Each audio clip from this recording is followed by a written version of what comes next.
The topic of this video is going to be toxicity in the dance community. Understand, first of all, this video is going to be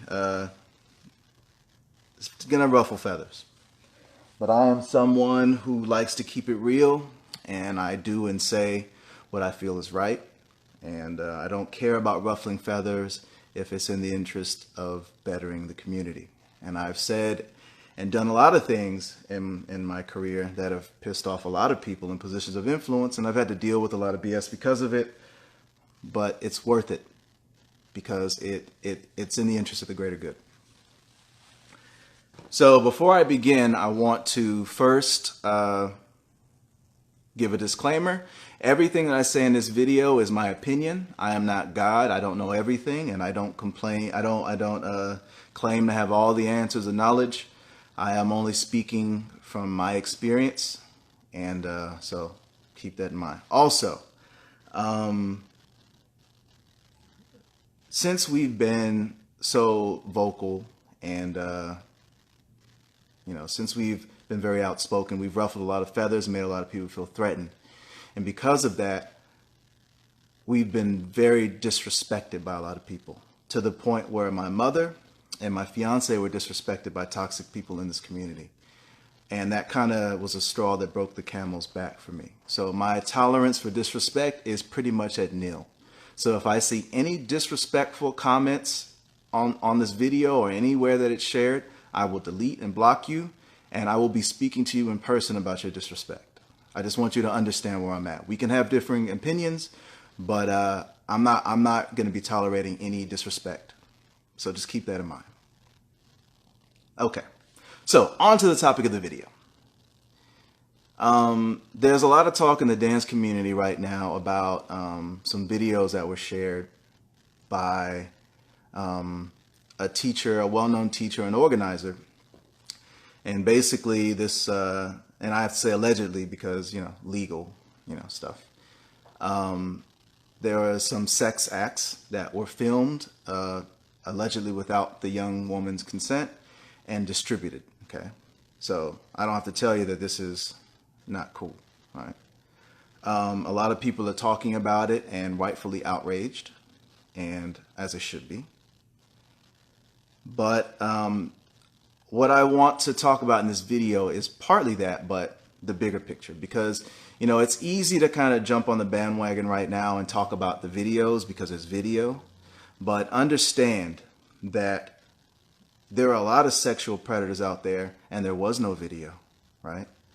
This is one leaf on one branch on a tree of toxicity that's infecting the dance community.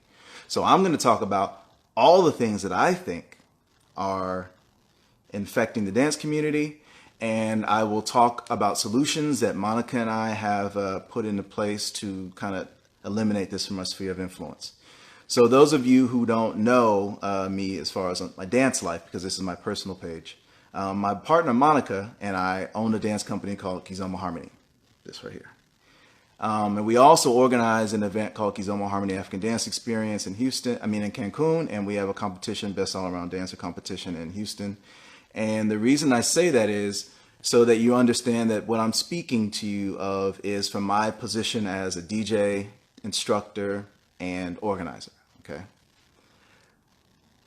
Monica and I, even more than teaching DJing, we refer to ourselves as scene builders and industry builders more and more lately. And what that means is our goal here is not just to become excellent teachers or make a lot of money or get famous. Our goal is to build a thriving industry for Kizomba. And when I say Kizomba, I mean as an umbrella, including urban too, right? A thriving industry. And what that means is a community of dancers that's diverse, a diverse community where everybody treats each other with respect, where people in positions of influence are held to high standards. That means for teachers, actually learning the dance. And I'm talking about Kizomba and Semba. Actually learning what you purport to teach. I'm talking about DJs taking the time to learn the music, how to mix, how to blend. Talking about organizers who do research into the artists that they hire, right?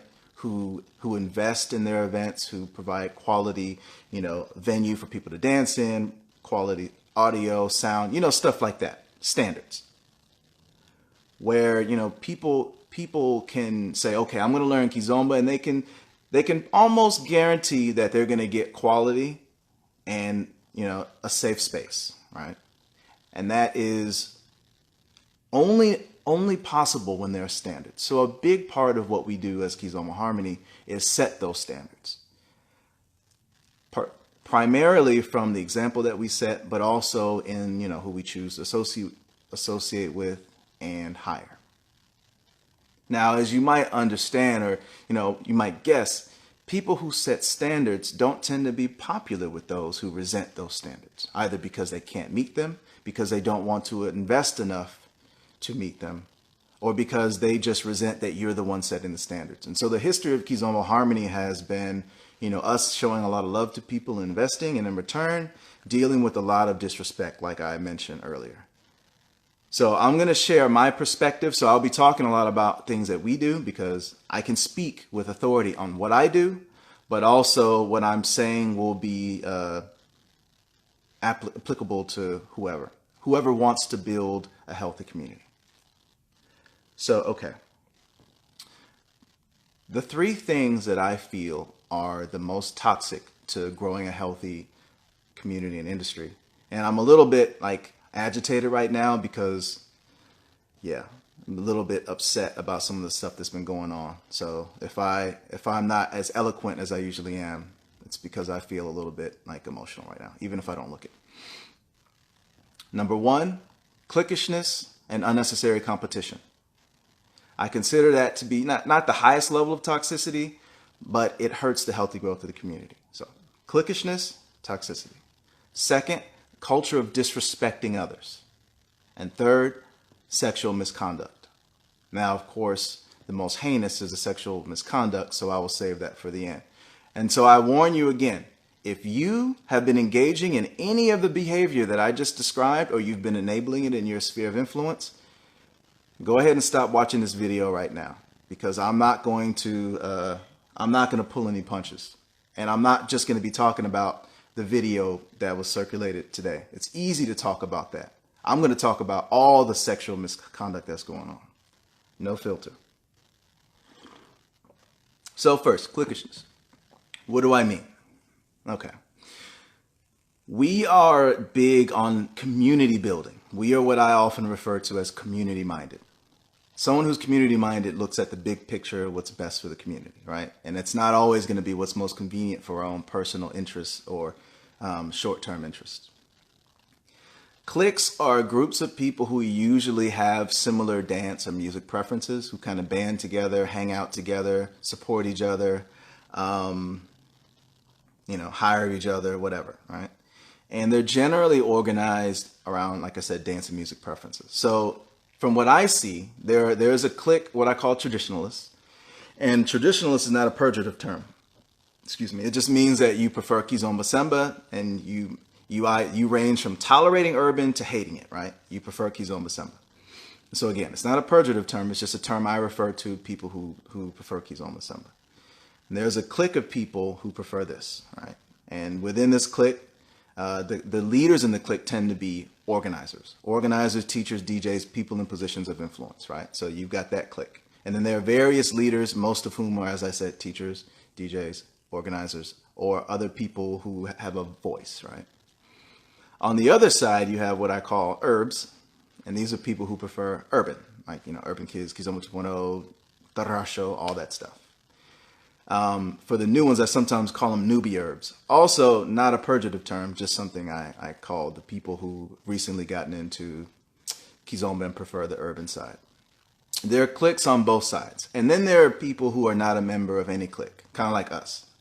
We're kind of like an island unto ourselves, right? Which is good, but it's also been, led to some interesting things, which I'll get into in a second. Also, I want to say I'm going to try to be as concise as possible. And so I'm going to, try to keep this video to 35 minutes. We'll see. I have a lot to talk about, but I'm going to try. Okay. So you have a traditionalist clique, and I say clique like it's one group, but within the cliques you have like various factions and leadership and things like that, right? Especially when various leaders within these cliques kind of butt heads, right? But generally you have a group of people who prefer this, you have a group of people who prefer this, and then you have people who kind of like it all, like us, and then we're kind of off in our little island. Now, if you talk to people who are in these cliques, they will probably refer to them as, you know, friends or family reunion. You hear things like this often said by people who are knee deep in these cliques. But the difference between a clique and a community is not how it feels when you're inside. I hear you, Harvey. That's a good deal. I want to be a part of that DJ clique too. The difference between a clique and a community is not how it feels when you're inside of the group. It's how it feels when you are not outside of the group, right? And with this cliquishness, if it was just, you know, just a group of friends getting together, then it wouldn't be an issue, right? It wouldn't matter. But the cliquishness leads to certain toxic behavior that does hurt the healthy growth of the community. One of the things is when you are a member of a group, people will support you, right? Even if you're engaging in bad behavior because you're a part of the same group.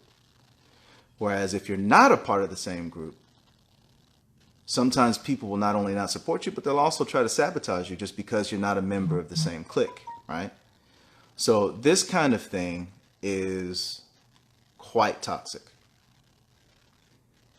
Also, you know, when you go to an event that is organized or, you know, put on by people who are very cliquish, the vibe of the event becomes very cliquish. And when you are a part of the clique, it doesn't matter. You know, you're there with your friends, you have a good time. But if you're not, you often feel left out. And the people who tend to feel left out at these events tend to fall into a number of categories. Older, bigger, darker, beginner, right? So you have people who go to events and, you know, they might not even get any dances the whole night, right? Even a big event, right? And this is toxic. And the reason it's toxic is because when you're thinking about growth, people, you know, people who are paying money to go to events and don't get dances are not going to want to learn how to dance. They're not going to want to go to any events. So you're leaving money on the table. And also, these are people who would probably be excellent members of the community and who would really invest in the community, but they've been discouraged because they're not getting any love. And I spoke on this at length, so I won't go into this too much in this video. But when I made a statement that, you know, when you create a culture where everybody dances with everybody, you don't need taxi dancers, people got butthurt and tried to throw shade at us. Now, why is that? Part of the reason is because I said, and I'll say it again, the vibe of an event is a reflection of the organizer. So if you are cliquish, your event is probably going to be cliquish, right? Simple as that. Because in order to avoid that, you have to, from day one, create a culture in your sphere of influence that isn't cliquish. And in our case, that's what we've done from day one. Even before I even heard of taxi dancers, I've always, and so has Monica, we've always danced with everybody. Now, not only because it's the right thing to do, but because Kizomba is a social dance, right? It's a family dance. So you dance with everybody. That's just what you do. And since we've always done that, we encourage our students to do that. It's not an issue. We don't have people at our events who are like, man, nobody danced with me. I mean, hell, at our festival in Cancun in December, I was walking around asking people who were sitting down to dance, and they're telling me no, because their feet hurt, because they were dancing so much all night. And so I'm like, well, I don't even have to be a taxi dancer because everybody who attends our events are taxi dancers, right? So as far as that culture, here's a solution. Be community minded. Set a good example. If you're one of those people who feels like, oh, you know, people should dance what they want. And when I made my statement about that taxi dancer, other people started making their own little videos trying to criticize, saying, oh, people should be able to do what they want. That's true. You should be able to do what you want. But the example that you set as a leader will influence what other people want to do. If you are the leader and you're dancing with everybody, people who follow you will do the same.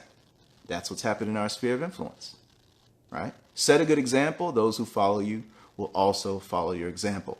But if you're a cliquish person and for all this time you've been cliquish, you can't now say, oh, now it's going to be a community. No, you have to set that example. And that's why when we say taxi dancers, we don't use taxi dancers because we don't need them. And because taxi dancers are at best a band-aid on the real issue. The real issue is a culture of cliquishness. I went to an event, and I'm not going to name any names or events in this video because this isn't about bashing anybody. This is about issues, okay? I went to an event, and one of my friends was frustrated that she wasn't getting asked to dance much, and she asked somebody who was a taxi dancer to dance. And what he said was, "Sorry, I'm not on my shift right now." Now, let's break that down. A taxi dancer's response to someone asking him to dance was, "I'm not taxi dancing right now, so no." In other words, I wouldn't dance with you unless I was on shift. And see, here's the problem. You could have 50 taxi dancers at your event. If those taxi dancers are not people who naturally dance with everybody, at best, they're only going to dance with everybody during their hour or 2 hour shift. And then they're going to go right back to doing what they want to do. And at worst, they'll spend their shift still doing what they want to do, right? So instead, what we've done, instead of doing taxi dancers, what we do is we reach out to people who we think will dance with everybody on their own. And we speak out against what we call the celebrity mindset. And, it pisses people off. But then those people don't want to support our events. So then I don't have to worry about them coming and hurting anybody's feelings, right? So when you set an example and you criticize bad behavior, people who engage in that bad behavior are not going to want to support you. They're going to try to boycott you, thinking that they're hurting you. But it's really kind of like, people who are very, the people who try to defend Trump's sexual misconduct, right? People like that. It's like people like that saying, we're going to boycott this President Obama initiative. It's not really going to hurt them because it's a different audience, right? So for us, in trying to hurt us, these people have helped us. Because now at our events, I don't have to worry about these celebrities coming in and ruining the vibe, right? And so what happens is we have a major event and everybody's dancing. And I don't have to, be a taxi dancer because everybody is, because that's the culture we've created, right? So that's just a little nutshell about the cliquishness that can infect and make people feel unwelcome. Now, people who have taxi dancers, I'm not criticizing you. So again, last time people got butthurt and started trying to throw shade my way, I'm not criticizing you. I'm just saying, if your event has a cliquish vibe, that's on you. If people at your events are not getting dances, that is on you as an organizer. Okay? So, to the people out there, I'm not saying that events that have taxi dancers are cliquish. And I'm not saying don't support events that have taxi dancers, and I'm not saying anything like that.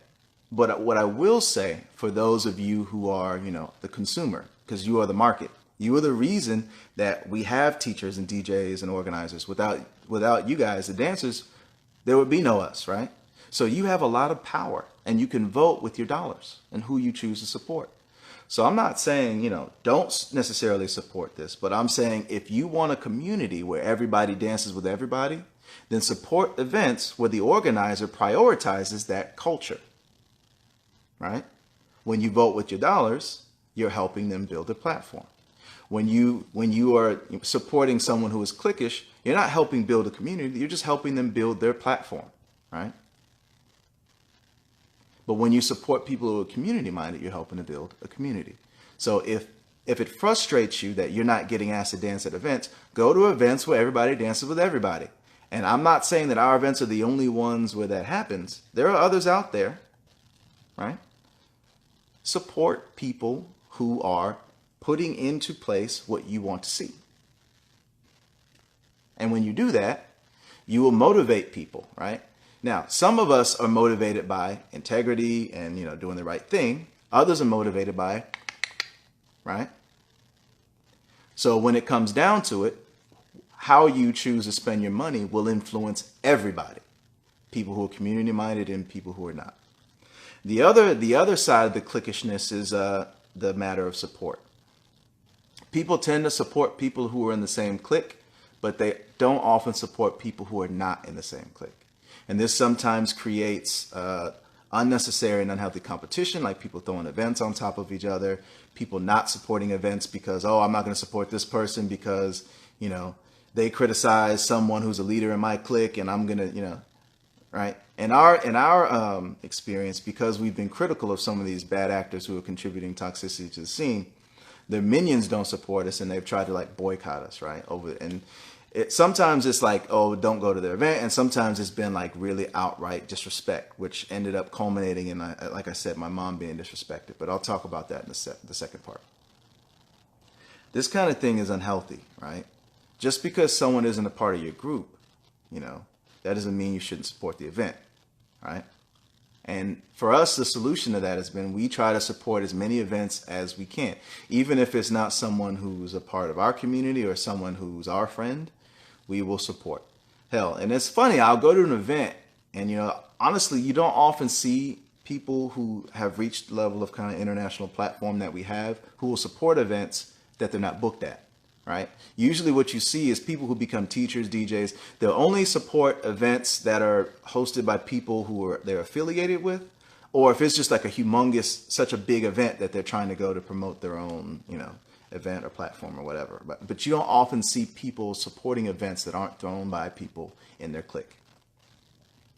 We, however, have set an example in supporting even people who haven't supported us. And I mean, the history of Kizomba Harmony has been us showing love to a lot of people who've shown us quite the opposite.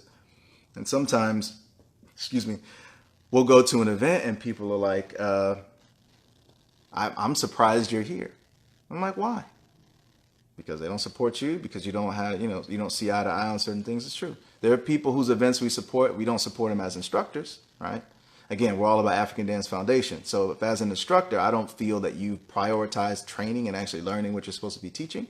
If I feel like you're YouTube trained, I'm not going to support you as an instructor, especially if you're charging people money when you haven't really invested in your own dance. But if you are putting on a quality event, especially if it's local, and you haven't thrown the event on top of one event we're doing, we'll try to support if we're around, right?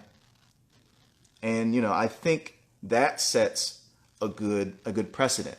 It sets a good example in the culture you create, because when you support events put on by people who aren't a part of your group, then people in your sphere of influence, your students, people who follow you, aren't going to feel like, they're not going to feel weird. And sometimes there's a situation where if you go to the class of somebody who's not in your group, or you go to an event hosted by someone who's at odds with somebody in your clique, then you might feel like there's some disloyalty. You know, sometimes people will influence people in their cliques not to support other people, right? Like if I criticize leader of clique A, all of their minions, right, will try to boycott. If one of those says something friendly or, you know, reaches out to us in a positive way, now the other people are like, oh, you're disloyal to us, oh, blah, blah, blah. This is the kind of stuff that happens. Like with some of these minions, this stuff becomes real ridiculous. And I'll talk a little bit about that when I get to the sexual misconduct part. So try to support other people, even if you're not teaching at the event. If it's a quality event, try to support it, right? Now, again, you can't prioritize. If you're a working professional like me, I can't go to everybody's event, right? I don't have time or money to go everywhere, especially if I'm not booked. But when it's local to us and you're not throwing events on top of us, we will try to support. Unless you are, as an organizer, enabling or contributing to toxicity, including people who are very disrespectful. And that's going to be my segue into the next topic. So as a summary, the cliquishness and unnecessary competition is toxic, okay? So be community-minded, dance with everybody, encourage people in your spheres of influence to dance with everybody. And if you don't want to do that, fine. But don't be surprised when people who want to dance in a community where everybody dances with everybody doesn't support your events anymore, or prioritizes supporting other events where people actually are trying to build a healthy culture. Yeah. So disrespect. And this is something that, you know, Monica and I have dealt a lot with. And this also goes into this cliquishness thing too, right? People who are in different cliques or different groups, or if you're not a member of those cliques, not only will they oftentimes not support you, or throw events on top of you, but sometimes they'll outright try to sabotage you, disrespect you, call you all kinds of names, behind closed doors, try to talk all kind of crap about you. I mean, you name it, we've dealt with it. Yeah. And when I say disrespect, I mean everything from sometimes in the dance community when we have debates, right? One of the first things that people will start doing is saying stuff like, "Oh, you can't dance. Oh, you can't this. You suck. You have no talent." Da, da, da, da, da. And before I get into it, I want you to understand that there's a difference between constructive criticism and just a simple opinion, and outright disrespect and attacking, right? And the difference is, what is the mindset? Are you giving constructive criticism because you want, your interest is a greater good, or are you just giving a personal opinion, or are you trying to attack somebody, right? And oftentimes what I see in the community is, and especially again, these are minions who are following the behavior and the example of toxic people in positions of influence. And when you look at these people who are constantly disrespecting others, if you look at who they follow and who they're associated with, you'll often see the same toxic people who have a history of disrespecting others. And so they draw other people who have the same mindset, and they encourage that behavior. So again, look online, see all these these savages and all that, and I'll talk about them in a sec. They're all the same. They're all, influenced by similar people. And they think it's cute to disrespect other people. But more on that in a sec. Sometimes the disrespect, oh yeah, the minions. I've gotten into it with a lot of minions over the years, arguing back and forth on Facebook, thinking that, logic and speaking to people, works. It doesn't. My advice to those of you who you're tempted to get caught up in online back and forth with people, don't waste your time. Don't waste your time. You can't use logic with minions. Minions will mindlessly follow whoever they think they need to follow, no matter how bad a person they happen to be. We'll get more into that in a sec. So the disrespect in the dance community ranges from just attacking people's dance ability to, impugning people's character, and I think part of it is the online thing, right? When you're talking on Facebook or social media, it's easy to forget that you're actually talking to or about a human being who has feelings, right? It's easy to forget that, especially if this person is not a part of your little clique or your little group, right? Because this is what happens. You don't often see people who are part of the same group disrespecting each other. It's often people who are a member of another group, right? And, if there's a criticism, if it's someone who who's a part of your group and they engage in bad behavior, you're silent. But if it's someone who's not a part of your group, now you want to speak, which is part of the reason why right now, with the sexual misconduct going on as far as this filming without consent, a lot of people who were silent before, when it was people in their group committing sexual misconduct, are now all about talking about it because it's somebody in a different, clique, a different dance preference. A little bit of hypocrisy there, but I'll talk about that more in the sexual misconduct part. So kind of as to give you kind of an anecdote of the disrespect we've dealt with, because this is something that for me has been very transformative in my views and attitude. We've been very critical, like I said, about a lot of bad behavior. About behavior that a lot of people were too scared to speak up about. Because we have such a strong platform, and also because of integrity, I don't care about being popular with everybody. I care about doing the right thing. Because I'm not in this to be popular. I'm in this to be great. I want to build a thriving, healthy community. In order to do that, you can't be buddy-buddy and popular with everybody, especially people who are engaging in behavior that makes it difficult to grow an industry. So I've pissed off a lot of people, and I really don't care because I did it doing the right thing. But in so doing, we've ruffled a lot of feathers, made a lot of people feel threatened.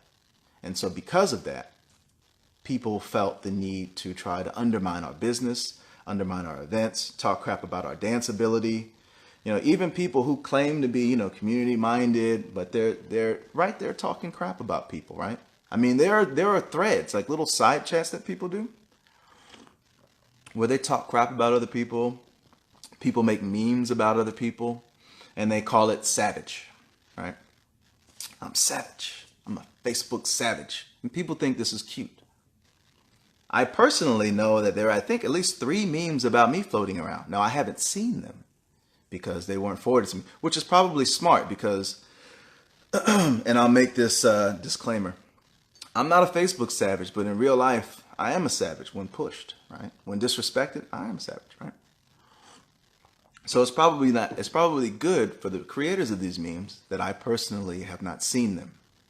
Because when I'm at the point now where if you cross the line with me, I'm going to come see you. And we're going to have a very uncomfortable conversation about the consequences of disrespecting people. But there are people out there who make memes about people. They mock people. They make fun of them. There are threads. And again, these are people who are online right now acting holier than thou and acting like they care about the community right now because it's easy because a video is out. It's easy to say, oh, this is wrong and act like you care about the community now because it's like a bandwagon now, right? I'm not saying don't speak out, please. But a lot of these people who are all too quick to condemn one toxic person are themselves contributing to a toxic environment. And this is all those people who call themselves savages and you think it's cute. Now, let me talk a little bit about savagery. And they don't all call themselves savagery. You know, some people just being disrespectful. But this is like, there's a certain clique of people who do this. If you are representing Kizomba, so if you are a teacher, an instructor, well, instructor and teacher, the same thing, DJ, organizer, any person who represents Kizomba in any way, how you act, both in person and online, reflects on Kizomba, right? How you act reflects on everybody. So you think it's cute to make fun of people, to share people's videos just to mock them. You think it's cute and funny to do that, to make fun of people and say they can't dance. I mean, we personally have had our videos made into other videos and people making fun of us and stuff like that. Now, personally, I don't care, right? Because at the end of the day, people who do stuff like that, it's usually because they're not on your level, right? They can't do what you do and they haven't accomplished what you've accomplished. So when people are trying to pull you down, it's because they're beneath you. So on a personal level, whatever, right? If you haven't crossed the line.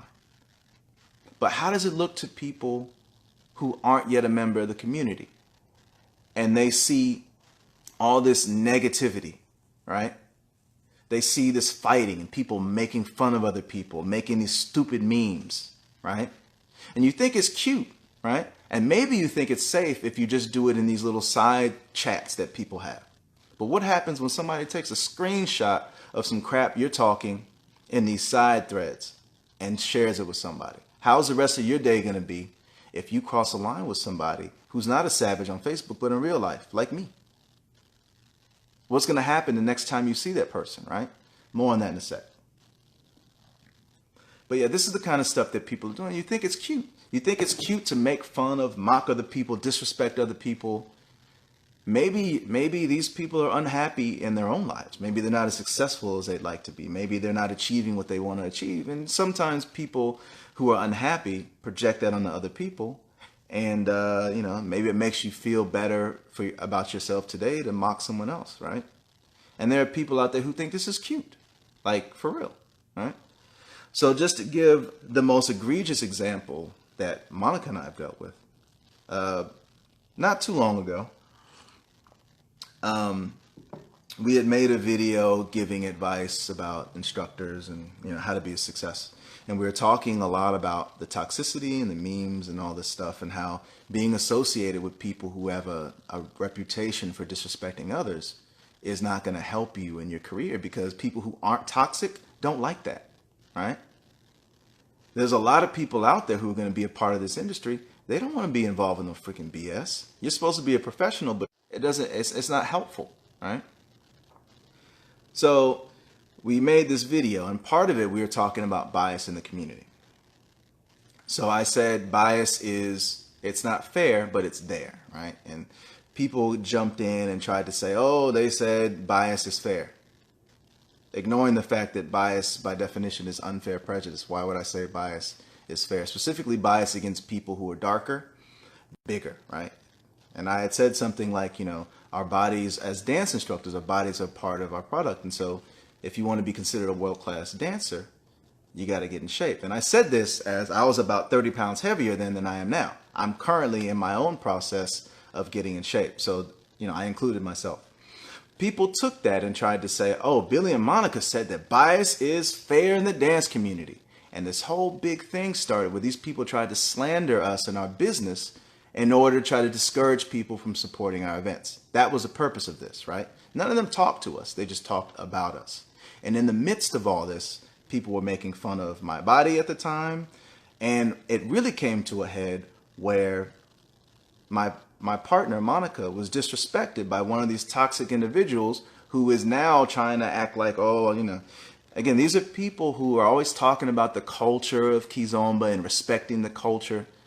But for me, I don't want to hear you talking about the culture when the example that you yourself set turns away people from wanting to learn Kizomba, right?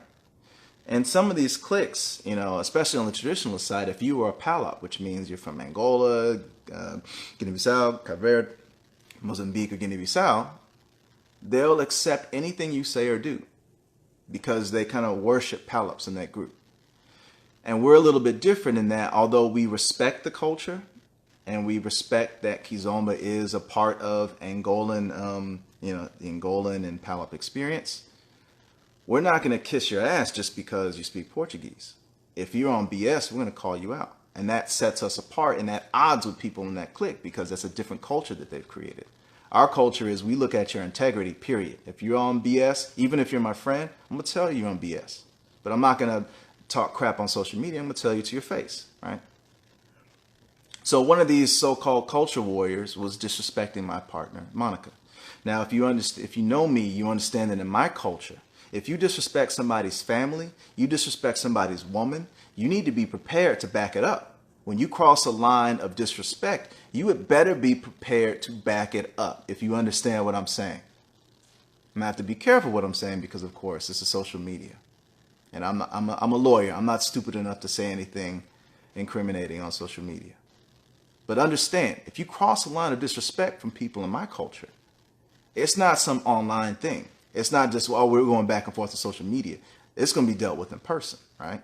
So that was already like, I'm like, oh, you're going to disrespect my partner? Really? Okay, I got something for you.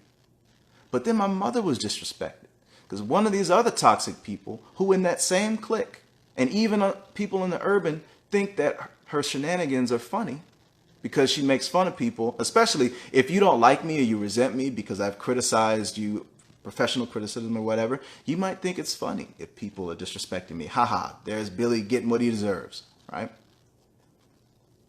But you know it's not funny?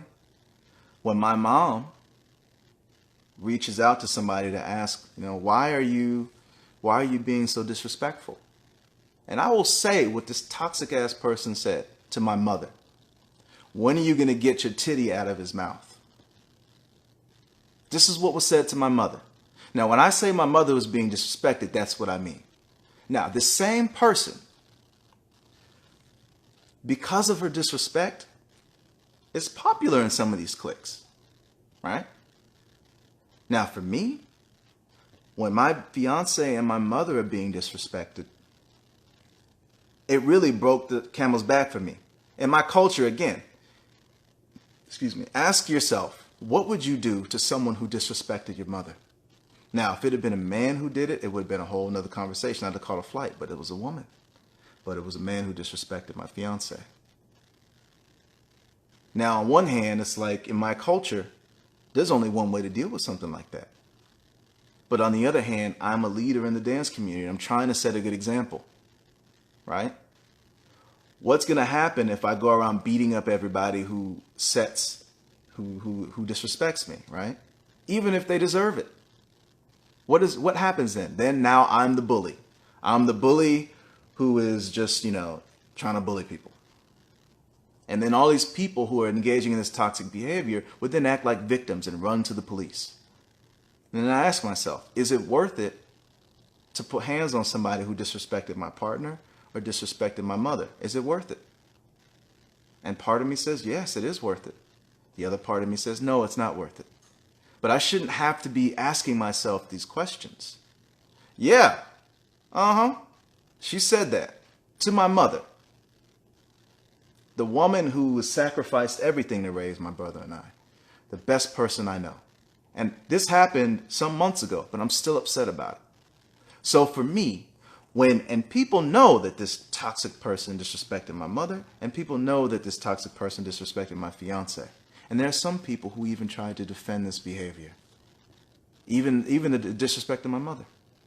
So for me, you know, when I'm at this position where I'm really ready to go ahead and catch flights and deal with things like they would be dealt with in my culture, that's a problem. When someone like me, who's a kumbaya type, someone who likes everybody, even people who don't like me, when that toxicity has me to a place where I'm ready to whoop ass, that says something about the level of toxicity in the dance community, right? And so this is just an example of stuff we've had to deal with.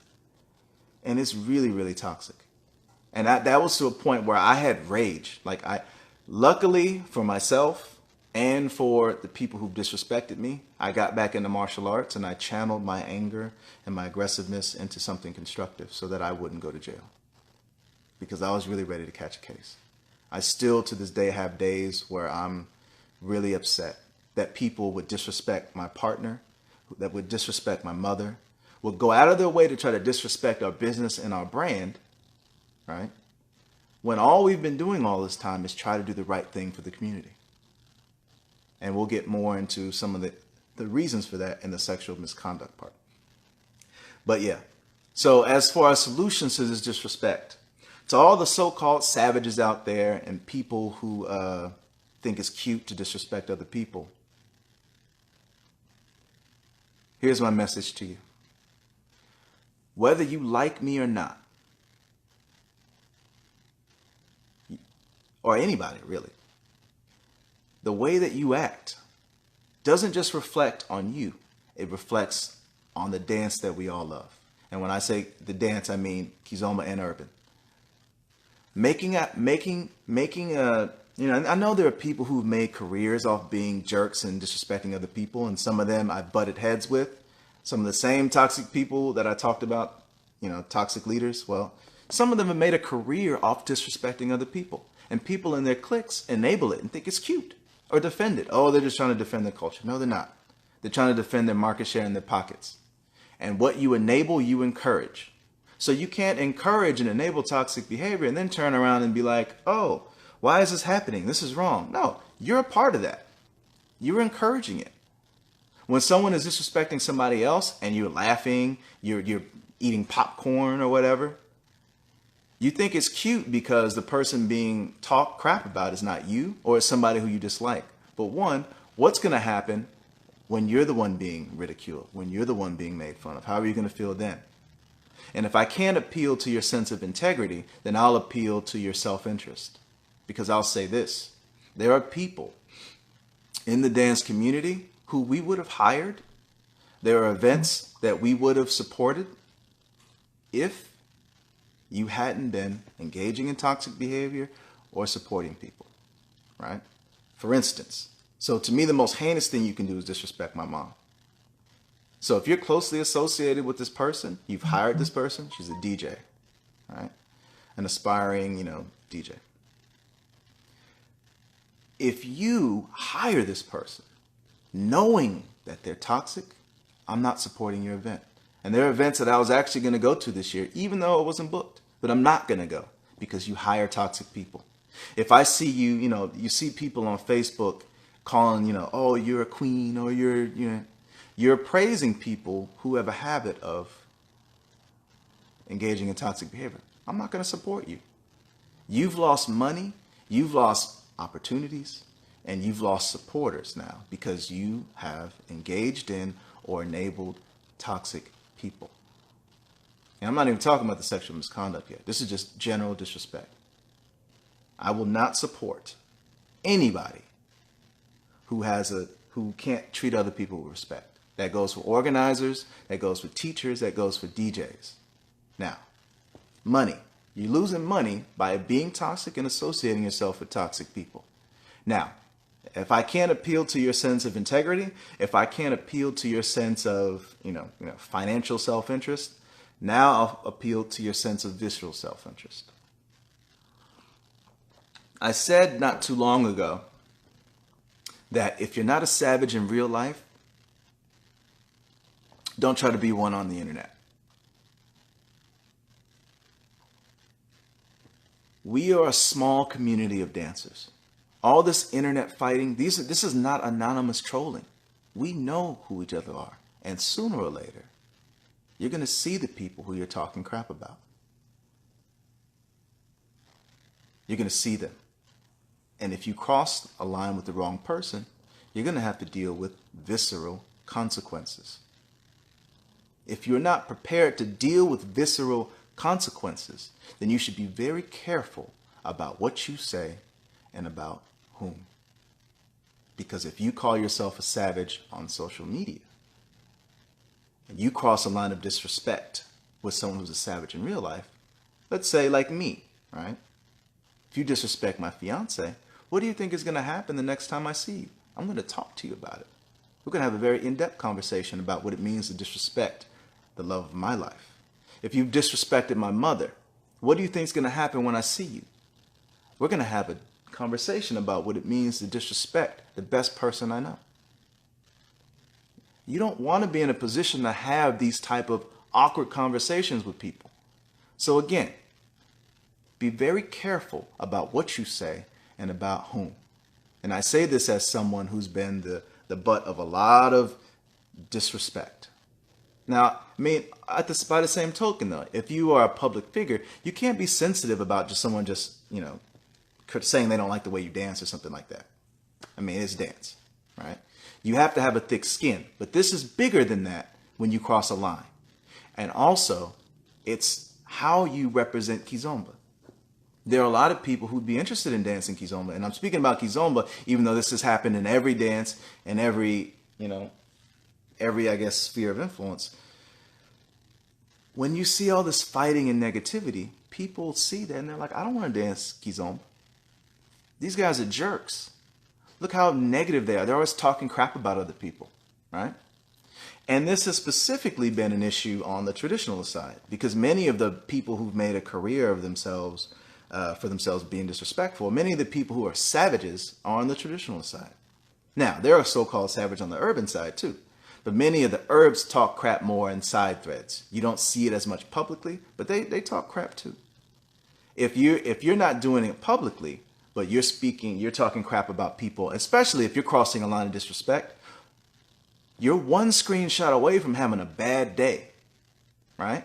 Like I said, I know that I've been the subject of a number of memes. I haven't seen them though. But what happens if someone screenshots a meme, you send it to me, and you've said something disrespectful about my partner? What do you think is going to happen when I see you again? You're going to have to answer for it. I'm not threatening violence on social media, but we're going to have a conversation, and it's not going to be a pleasant one. Is it worth it? Just to feel better about yourself for a couple minutes talking about somebody who you resent? I guarantee you it's not. Right? This level of disrespect in the dance community, it's going to come to a head one way or another. People are going to start catching ass whoopings. If that's what it takes, well, I'm not going to shed a tear. I'm not going to shed a tear for wannabe savages when you reap what you've sown. Represent yourself and represent Kizomba with dignity. Either because it's the right thing to do, for your own platform, or for your own health. So to that end, again, people who've disrespected us or make a habit of disrespecting other people, we don't hire you, we don't support you, and we're not supporting events organized by people who do that, or hire people who do. And, we've created an environment that is toxic to toxicity. So usually disrespectful people like that tend to avoid me, right? Now, obviously, there's an obvious reason that you're going to avoid me if you've been talking crap about me. Once you understand that I am not a keyboard warrior, but a warrior in real life. And I think that became apparent to a lot of people lately. So, you know, at least for me, people have been a bit more respectful towards me, which is smart. But you should be respectful towards everybody, whether they could potentially whoop your ass or not. Be respectful because it's the right thing to do. Yeah? Then you don't have to worry about something that you said about somebody getting back to them and you catching an ass whooping. Right? Then we can all help grow Kizomba by representing it the right way. So again, our solution: don't hire people who disrespect other people. Don't support people who disrespect other people. Don't allow disrespect in your sphere of influence. And the last thing before I move to the sexual misconduct: when it comes to these online back and forths, don't waste your time going back and forth online with these people trolling you, right? Deal with them in person if they cross a line. I guarantee you, when people understand that there are real life consequences for their online behavior, they'll be a lot more respectful. Now, you can't stop people from talking crap about you behind closed doors in a group of friends. Nothing you can do about that. But what you can make sure is that people don't do anything that can be seen publicly, because that not only is a bad look, but it's a bad look for Kizomba. And this is also, you know, part of why when we've been trying to encourage people to learn more about the culture in Kizomba and Semba, and many of the faces on the traditional side have been very, very, very toxic as far as the disrespect. And it discourages people from learning Kizomba, and also specifically discourages people from learning Kizomba and Semba, which then pushes them to only want to learn urban, which then makes the situation worse, right? Because we're not speaking the same language. Now I'm going to segue into the last thing. And again, like I said, the sexual misconduct that has recently come to light because of the videos that were shared is one leaf on one branch on the tree of toxicity. And there are a lot of people right now who are speaking up because, one, there is a video, so it's easy. There's a video. Second, because this person is like on the urban side. So some people are trying to take this and make it an urban versus Kizomba issue. And I'm not gonna, don't fall for the okie doke. This is not an urban or a Kizomba issue. This is a toxicity issue. And there are toxic people on both sides. We've been very vocal for years about speaking out against sexual misconduct in the dance community. And I'm going to talk about all of it right now. I'm not naming names, though, for obvious reasons, but I'm going to talk about all of it, because I'm not going to let people forget that this is just one instance, and it's been happening for a while. For me, the first time I started hearing about the sexual misconduct, because again, you know, I don't know about a lot of stuff because I'm over here building my little sphere of influence, and that kind of stuff doesn't happen in our sphere of influence. But the two things that really kind of started hitting me, there are two letters that were circulated a couple years ago. One that describes a well-known teacher and organizer on the traditional side, who basically used a position of influence to encourage a young woman to come to his hotel room so that they could, you know, train. The idea being, oh, you have potential, let me come, I'll train you, and, you know, demo with you and stuff like that. And then, according to the letter, because again, I have to say allegedly, legal reasons, according to the letter, this person then, instead of dancing,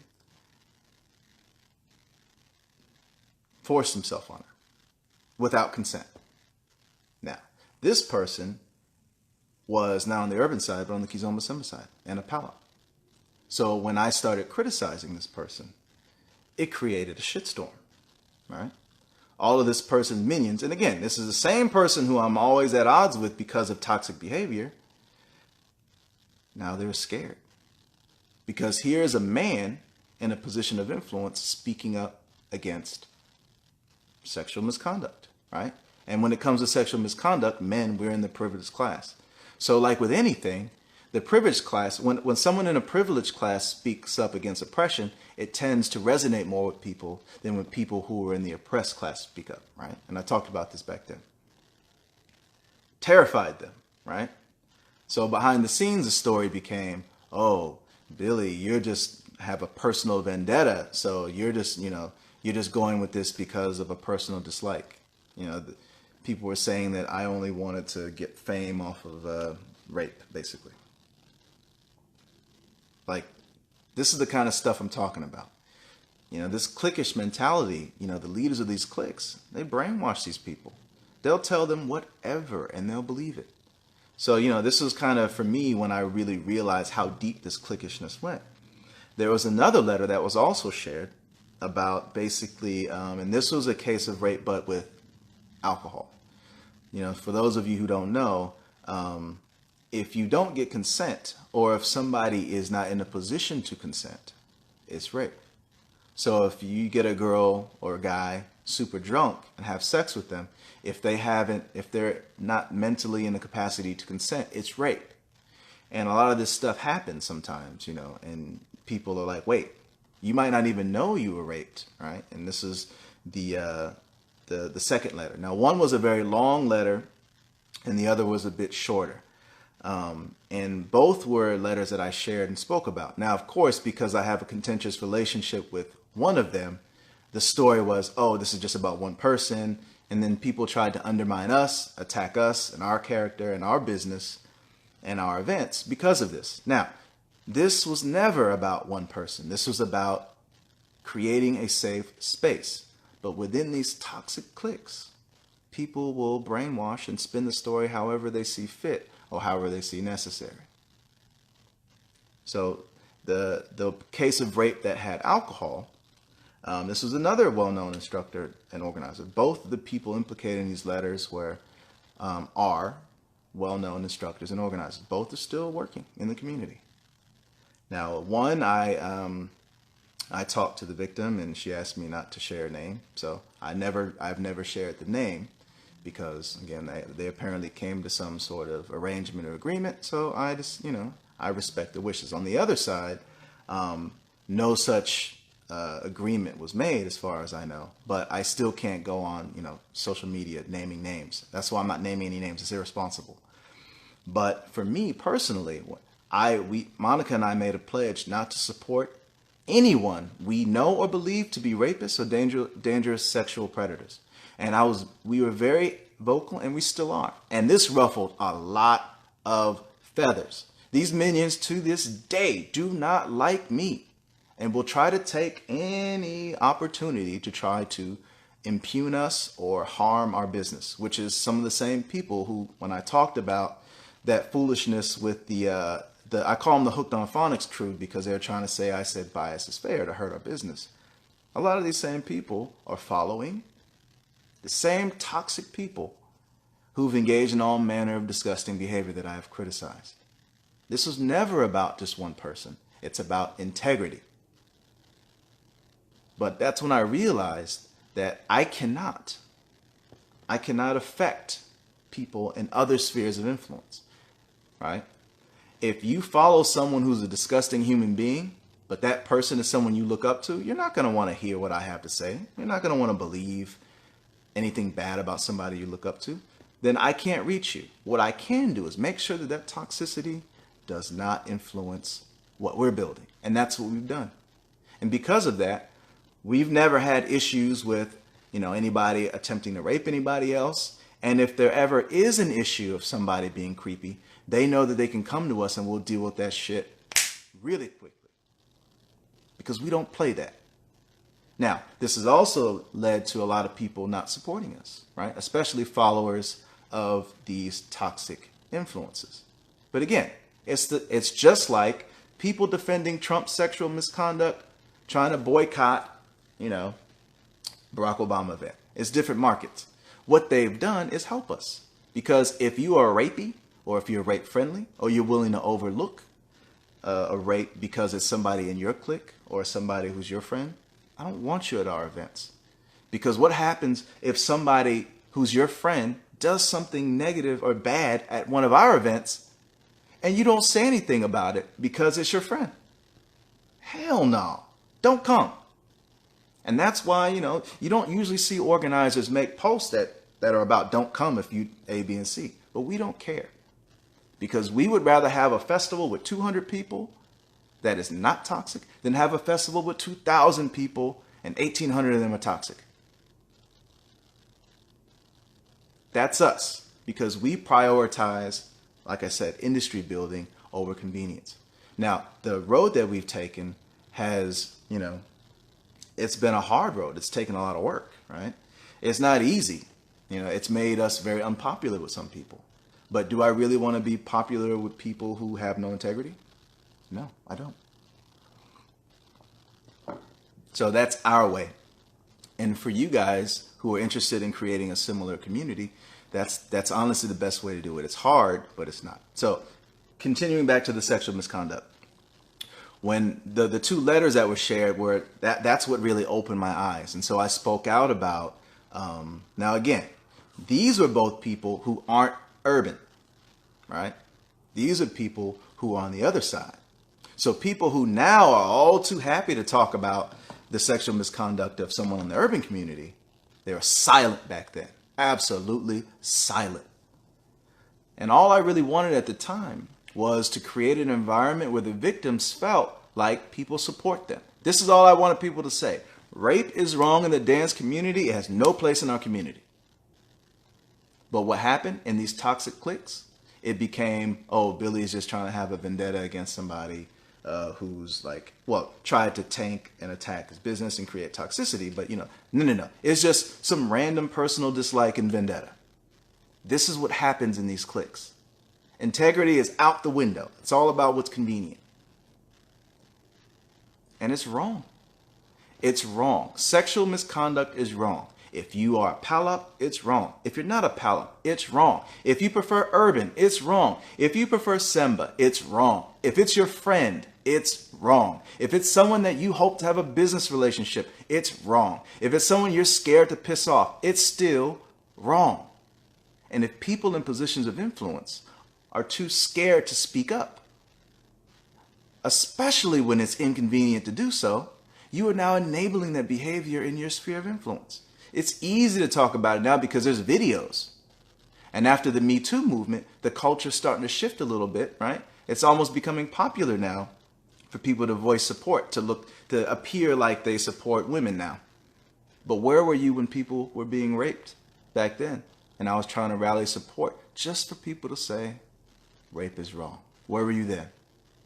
So all these people now trying to jump and act like they're, miss me with the hypocrisy, because I see you. And although I encourage and support everyone who's speaking up right now, this is just one leaf on one branch on the tree of toxicity. It shouldn't take a video where this poor lady has basically had to literally put herself out. If that video wasn't out, what kind of conversation would we be having right now? What if it was just a letter like the other accounts? A lady wrote a letter, right? Speaking about her experience. Would people believe her then?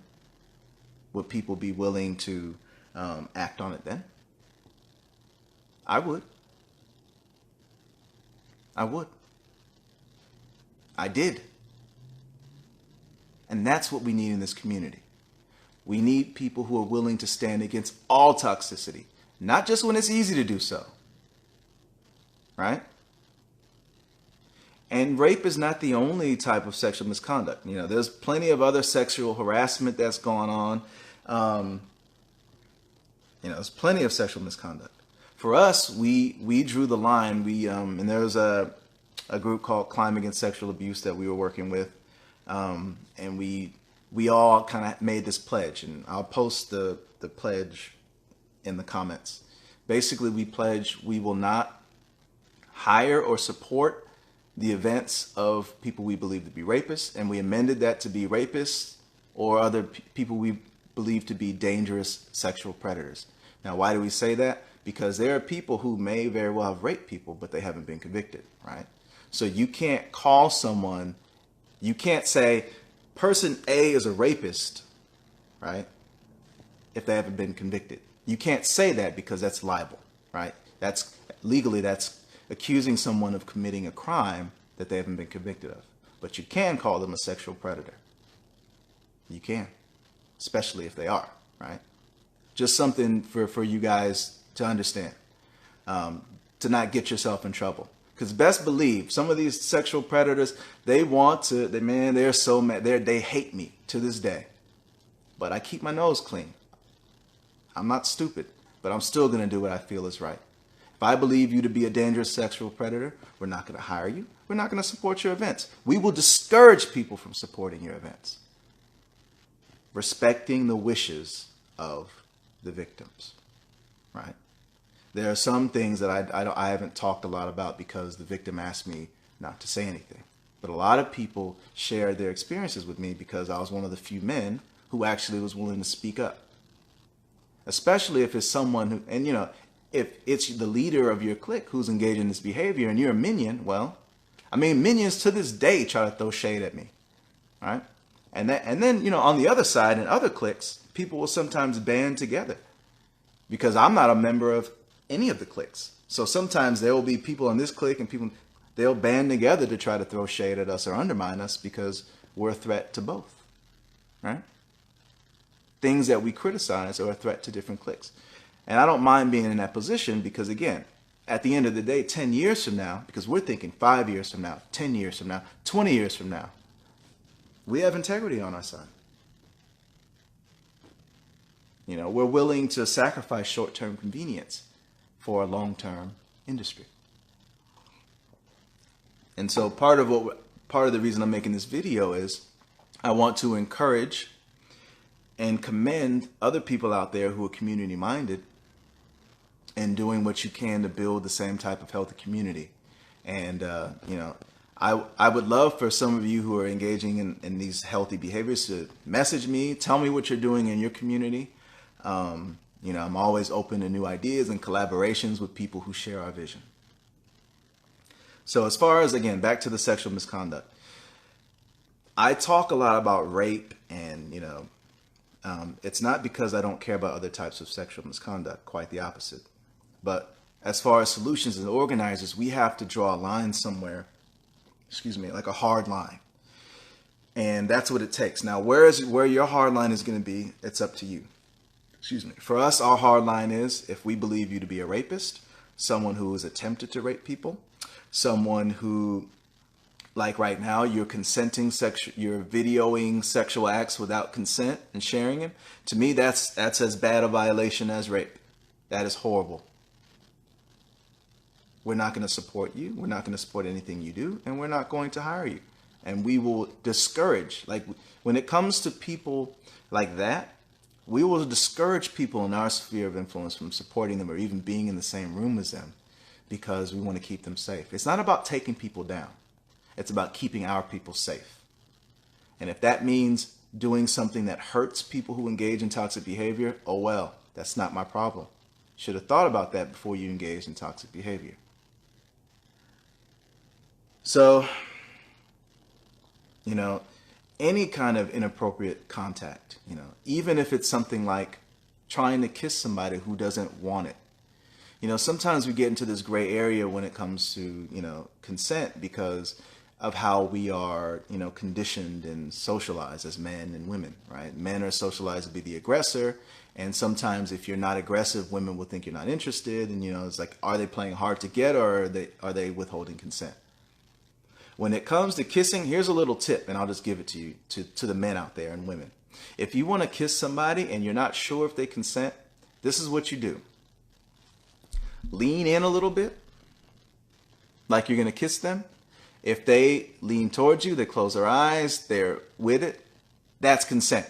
If they freeze up, back up, or do anything like that, that's not consent, right? There was a story of somebody who apparently was trying to kiss somebody who apparently wasn't with it. That's inappropriate sexual contact too. And it's not right. Don't do it. Don't enable it. Don't support it. You know? Respect each other. I said in a video back in the day, you know, what would you do if every woman was walking around with a machete? How would you treat them? In this case, I guess I have, these are screamer sticks here. If every woman was walking around with two of these joints and knew how to deploy them effectively, how would you treat these women? I guarantee you wouldn't be disrespecting them because they give you some wax, right? That's the best way to go about consent. If in doubt, what would you do if women were walking around with weapons? How would you treat them, right? If you always treat everybody in your sphere of influence with that level of respect, you're not going to have these issues. Would you be trying to force yourself on people who haven't given you consent? No. Would you be videoing somebody without consent? No, because again, it would result in you getting some wax, right? Treat people with respect. It all really just comes down to respect. All of this stuff that I talked about could be summed up in one word: respect. Respect yourself, respect others. To the community, support those who respect others. And don't support those who disrespect others. Simple as that. Now, I think I've gone well over my time. I didn't mean to talk this long, but I said a lot of things that needed to be said. So in summary, cliquishness, unnecessary and sexual misconduct are, in my opinion, the three, roots of the tree of toxicity in the dance community. Not just in Kizomba and not just in dance, but this is my sphere of influence where I have some influence, so I'm going to use my influence to clean up my sphere of influence. I can't affect everyone yet, but it's my hope that, the dance community, being that we are all about connection and we are in a unique position that, because especially in Kizomba, it's a close dance, right? It's easy to take advantage of that connection for unhealthy reasons, right? And engage in bad behavior. So we have to be extra vigilant and set the example, in my opinion, as far as creating a safe space. Safe from all manner of toxicity, not just sexual misconduct, but also all manner of disrespect. Anything that discourages people from wanting to learn. So when it comes to the cliquishness, if you want to be cliquish, I'm not, if you're a cliquish person by nature, for whatever reason, my message isn't for you. But if you're not cliquish, support leaders who are not cliquish. If you want, an event where everybody dances with everybody, support events where they prioritize that. Disrespect. Don't tolerate disrespect. Don't tolerate people disrespecting you. Don't support people who have a habit of, or who have a track record of disrespecting other people.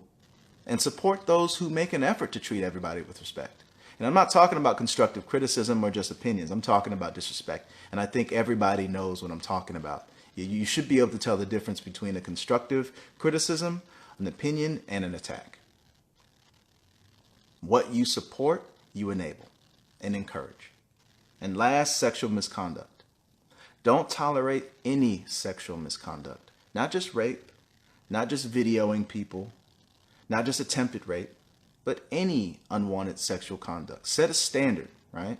If you're an organizer, like we've done and do, we have a code of conduct and we have everybody sign it. We started doing this a couple years ago and other people are following suit now, which is great. Hold everyone to a standard. I don't care how famous you are, how many videos you have, or how many followers on Instagram. If you engage in a toxic behavior, we will not ever hire you again. And it'll be on you to establish to the community that you've cleaned your act up. Don't encourage, enable any toxicity. If someone has been victimized and they come to you with a story, believe them. It shouldn't take a video. I mean, literally. I talked with a lady who was sharing the video. And when I saw this video, I felt I didn't know what it was at first. I thought it was a spam. And I watched the video and I'm like, are you freaking kidding me? I felt so dirty watching it. And I shared it once with a group of other leaders and organizers who are known to care and work towards fixing this kind of thing. But I felt bad, and I had permission to. But it's horrible. But it shouldn't take a video for people to act on something. There are a lot of other dangerous sexual predators out there who are still working, still teaching, still organizing, not in our sphere of influence, but they're still doing it. If you really want these issues to be taken seriously, then you have to take a stand against all behavior, not just people who aren't in your clique, not just people who aren't your friend, not just people who, you're not close to for whatever reason, whether or not there's a video backing it up. Take a stand against this type of behavior. So, yeah. I think that's all I had to say. If you like the message, feel free to share the video. Again, I will not tolerate any disrespect, but you're free to share your opinions. If you disagree with me on anything, we can respectfully disagree. I don't have a problem with that. But this culture of disrespect is going to stop one way or another. Certainly in our sphere of influence, it's not an issue. But for those of you who are of like mind,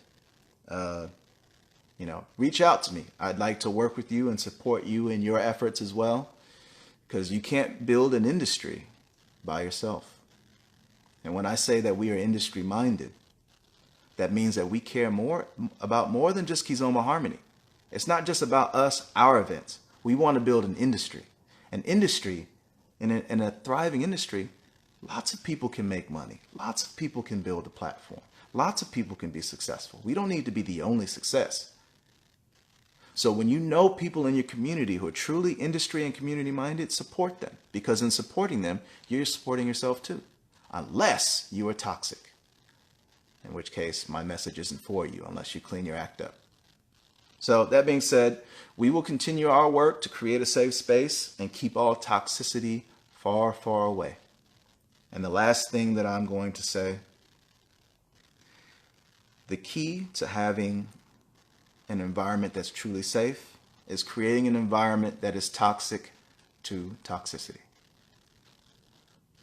Thank you to everybody who's been working to do the same. Thank you to everybody who took time to watch this video. If you like it, please feel free to share. I think I've probably been talking for an hour now. I don't know. I meant to keep a watch, but sorry. Anyway, thanks for watching, guys. Remember, treat everybody with respect and yourself. Peace.